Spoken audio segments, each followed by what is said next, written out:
estão passando pelo mesmo desafio, né? No sentido de ter que implementar segurança e lidar com sistemas legados.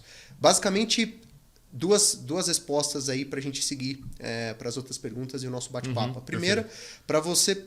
Primeiro, antes de você, né, tomar a decisão de como que você vai fazer essa proteção de sistemas legados, é necessário você fazer uma análise de risco. Isso é a base, inclusive trazido por norma. Você entender o que é crítico para você. E crítico pode ser em sistemas de produção, pode ser em segurança para a sociedade, dependendo se estamos falando de uma planta nuclear, por exemplo, né? Química, enfim, qualquer... Isso entra realmente nessa avaliação, né, do que isso pode, se eu tiver um problema, do que pode vir aí ter de consequências, né, financeiras, para as vidas, etc. Então, essa análise de risco, né, tem de vários níveis, de alto nível a detalhada, elas me ajudam a responder o que é crítico para a empresa. Perfeito. Dentro desses vários critérios. Uma vez que eu tenho um ranking, então, que vai ter uma criticidade, um score para cada um dos elementos, aí eu passo a tomar uma decisão, então, de quais riscos esses elementos, esses ativos estão expostos.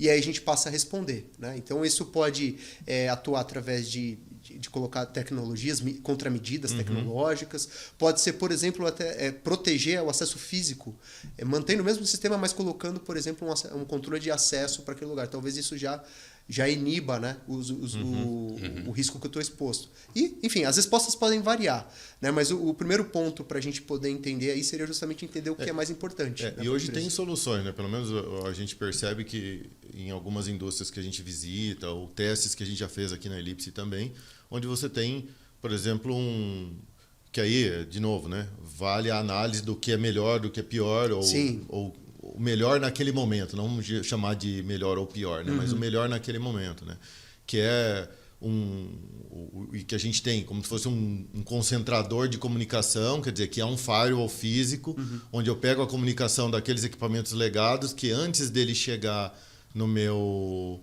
SCADA, já que a gente está aqui na Ellipse falando disso, né? Antes de chegar no SCADA ou chegar num outro sistema, ele vai passar por um firewall físico que tem o controle de quem pode perguntar para quem.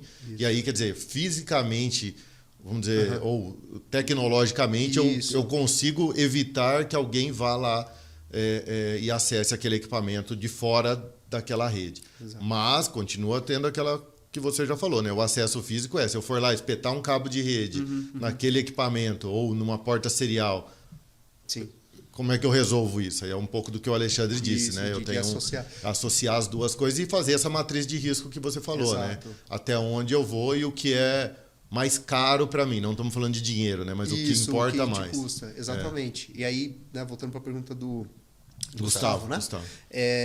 Uma vez que você então saiba o que é importante, você começa a analisar os cenários, né? Porque eu posso ter um equipamento legado que o score dele, enfim,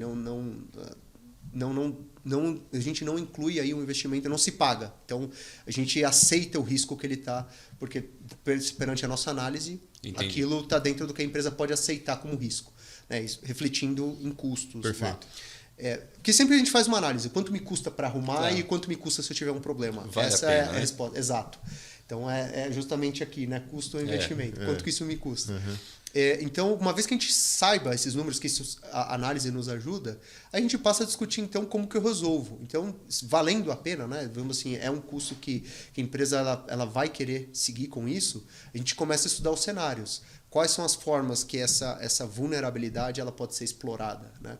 E aí eu posso adotar medidas tecnológicas, como um firewall, por exemplo, filtrando, medidas físicas, mudando o processo. Enfim, as respostas podem variar e isso realmente dá a importância, né, de a gente entender o sistema que a gente tem nas mãos. Porque eu não estou limitado a um tipo de resposta. A norma ela nos abre aí um leque de opções, né, e mais uma vez, não é só um problema do Brasil. Todo mundo está passando e tentando responder essa mesma pergunta.